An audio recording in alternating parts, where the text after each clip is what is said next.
Welcome back, everyone. We're diving into a topic I know a lot of you have been curious about, family businesses and innovation.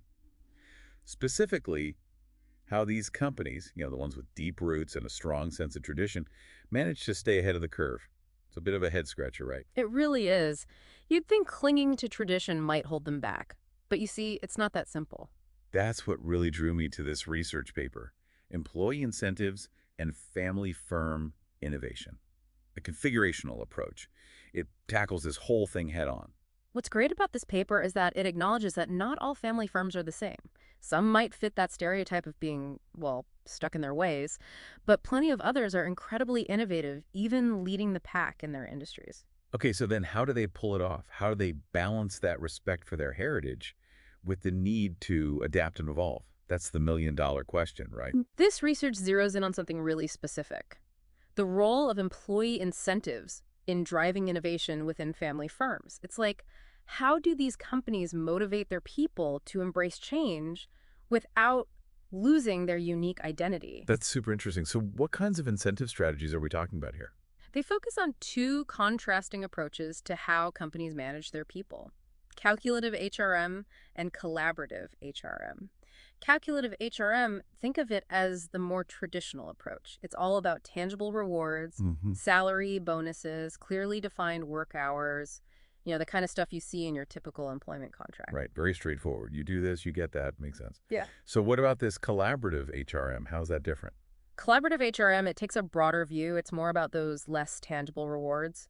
Think opportunities for growth within the company, a chance to have a say in decisions, a strong emphasis on work-life balance, that kind of thing. So it sounds like collaborative HRM is really about making employees feel valued as people, not just cogs in a machine. Exactly. And what's really cool is that this research doesn't say one approach is better than the other. It's not a competition.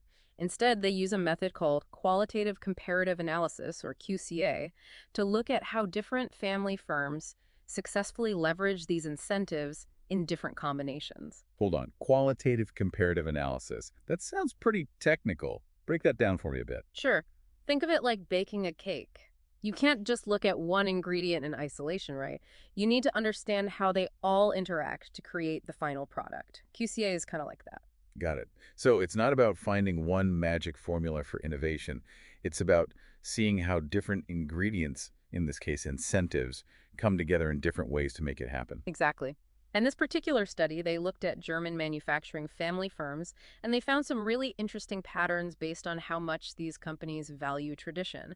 They grouped them as either guardians of the past, those with a high attachment to tradition, or modernizers who have a lower attachment to tradition. Okay, so did they find that these two groups use totally different incentive strategies? Well, the guardians of the past, the study found that they heavily relied on collaborative HRM to drive innovation. Specifically, there were two configurations, two specific combinations of collaborative incentives that really stood out as successful. All right, now you've got me hooked. Tell me about the first one. What does it look like for these guardians of the past? They call this configuration Guardians of the Past and People. Think of companies that really embody their heritage and they want their employees to feel like they're part of something bigger, almost like an extension of the family. So how are those incentives structured to reflect that? Well, they put a huge emphasis on letting employees participate in making decisions, giving them a real voice in shaping the company's future. Hmm. And they go above and beyond in providing support for work-life balance. They really show they care about their employees as people, not just workers. So it's less like a typical employer-employee relationship and more like you're all in this together, sharing responsibility for upholding the company's legacy, right? Precisely. And the researchers actually have a great quote from one family firm owner that really sums this up. He said, "It is only by closing the gap between the family and the business that you can succeed. The employees should not feel the separation, but should feel part of the family, and as such, be involved in all strategic processes intended to preserve our long tradition." It's powerful stuff. It really is. It's like you're not just offering a job, you're offering a chance to be part of something meaningful. Okay, so that's one way Guardians of the Past are driving innovation. What about that second successful configuration? Is it similar? It is, but with a bit of a twist. This one is called Guardians of the Past and Professional Boundaries. Might sound a little counterintuitive, but it involves both clear boundaries and flexibility. So structure, but not rigidity. How does that actually work? They set clear expectations by actually defining work hours through formal contracts, which provides that stability and predictability. But at the same time, they offer fantastic support for work-life balance. They understand people have lives outside of work. It sounds like they're aiming for a work environment that is reliable and respectful of people's time. I bet that's attractive to potential hires. You bet. And it seems to work really well. One employee from a company using this approach said, a nice understanding like in a family, but some fixed rules like in a business. It is a good balance.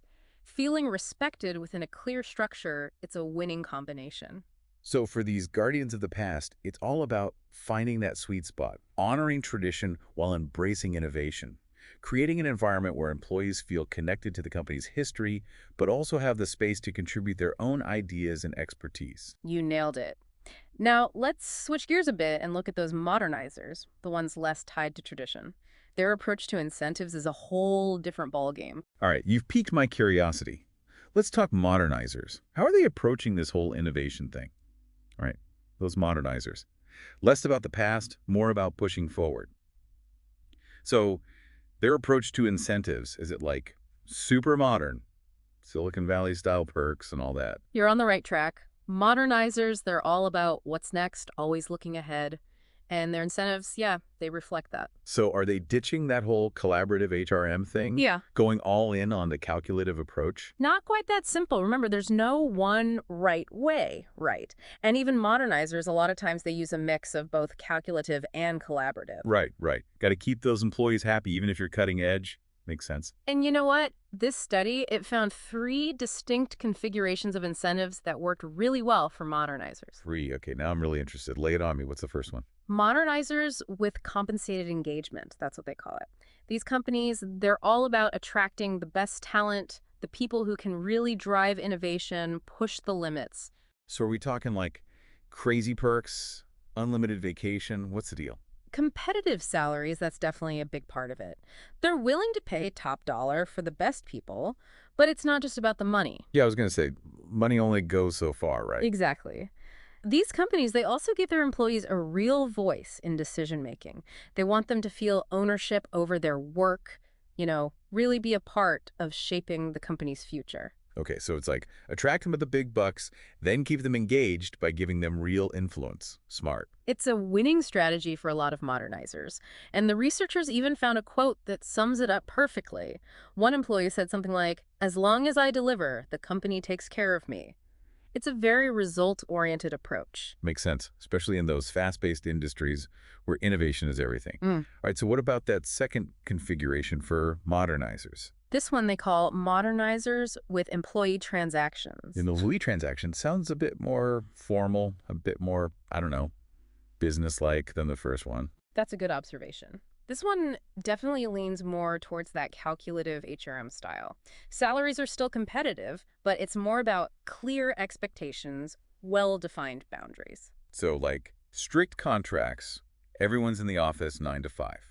Not necessarily rigid, but definitely more about making sure everyone's on the same page. Everything's spelled out, no room for confusion, predictability, transparency, that's the focus. I can see how that would appeal to some people. Some people really like that kind of structure. And you know what? It actually seems to work really well for driving innovation. One employee even said, "I like how everything is spelled out in our employment contracts and nothing is left to misinterpretation. This constantly stimulates me to do my utmost to contribute to change and innovation." Who would have thought, right? But for some people, that clarity, it's motivating. That's amazing. Really goes to show there's no one-size-fits-all when it comes to motivation. What works for one person might not work for another. Exactly. And speaking of different approaches, this third configuration for modernizers, you might recognize it. Oh, why is that? Did they steal it from the Guardians? Kind of. This one is called Modernizers with Professional Boundaries, and it actually has something in common with one of those successful Guardian strategies we talked about. Interesting. What do these two groups, so different in their approach to tradition, what do they share? Both Modernizers with Professional Boundaries and Guardians of the Past and Professional Boundaries, they emphasize the importance of having those clear contractual work hours, but at the same time offering really strong support for work-life balance. Wait, so the same thing works for the tradition-focused guardians, and D, the forward-thinking modernizers. It seems so. That combination, clear expectations and flexibility, it seems to work across the board. It can be a winning formula for all sorts of companies. Now, that is a cool insight. It's like that balance between structure and freedom. It's a universal principle for happy employees and innovation. You know, while I was going through this research, something else really jumped out at me. Oh, what's that? It seems like a lot of the time, less is more when it comes to these incentive strategies. Less is more. Okay, now you've got to explain that one. Well, think about all those successful configurations we talked about. A lot of them, they only involve 2 or 3 key incentives. The researchers, they noticed that those streamlined approaches where companies just focused on a few really impactful incentives, they tended to work better. So don't overwhelm people with a million perks and benefits. Just focus on a few that really matter, kind of like a targeted approach. Exactly. And it's not just a theory. They talked to an employee at a family firm that was having trouble with innovation.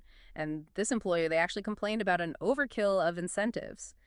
Too many options, it can be confusing, even demotivating. It's like that thing where you have too many choices at a restaurant. Sometimes a smaller menu is easier to choose from. That's a great way to put it. It really highlights the importance of being thoughtful about those incentive programs. It's not about how many you offer, it's about choosing the right ones. So wow, we've covered a lot of ground today. All these different ways family firms approach innovation. But if I had to sum it all up, what are like the key takeaways? The big one, I think, is that family businesses, even those really traditional ones, they can be incredibly innovative. It's not about being stuck in the past. It's about finding that balance, honoring your heritage while still embracing new ideas.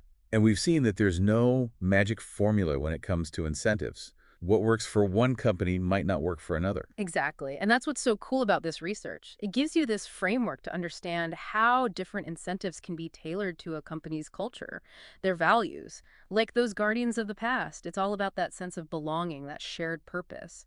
Collaborative HRM, that seems to be their key. And for the modernizers, those future-focused folks, it's more about that mix of calculative and collaborative, right?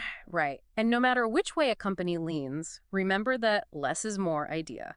A few really good incentives, that's more effective than trying to do everything at once. So for our listeners out there, some of them probably work in family businesses themselves, or maybe they're just interested in this whole innovation thing. What's the one question you want them thinking about after this deep dive? Ooh, good question. I think the most important one is this. How does all this change how you think about family businesses and innovation? Do you see them in a new light now? I know I do. You always hear that family businesses are resistant to change, but this research shows it's just not true. They can be incredibly adaptable, innovative, especially when they play to their strengths. Absolutely. And maybe our listeners can even take it a step further. Think about how these ideas apply to their own lives. How do they motivate themselves? How do they motivate their teams? Any parallels to what we've been talking about? That's a great point. I think there are definitely some lessons here that go way beyond just family businesses, whether you're leading a team, working on a project, even just trying to achieve a personal goal, understanding motivation, incentives. It's powerful stuff. It really is. Finding the right approach for the right people in the right situation, that's the key. Well, this has been fantastic. Thank you so much for walking us through this. It's been really eye-opening. My pleasure. Always love digging into these topics, uncovering those hidden gems of knowledge. And to all our listeners, until next time, keep those minds sharp and never stop exploring.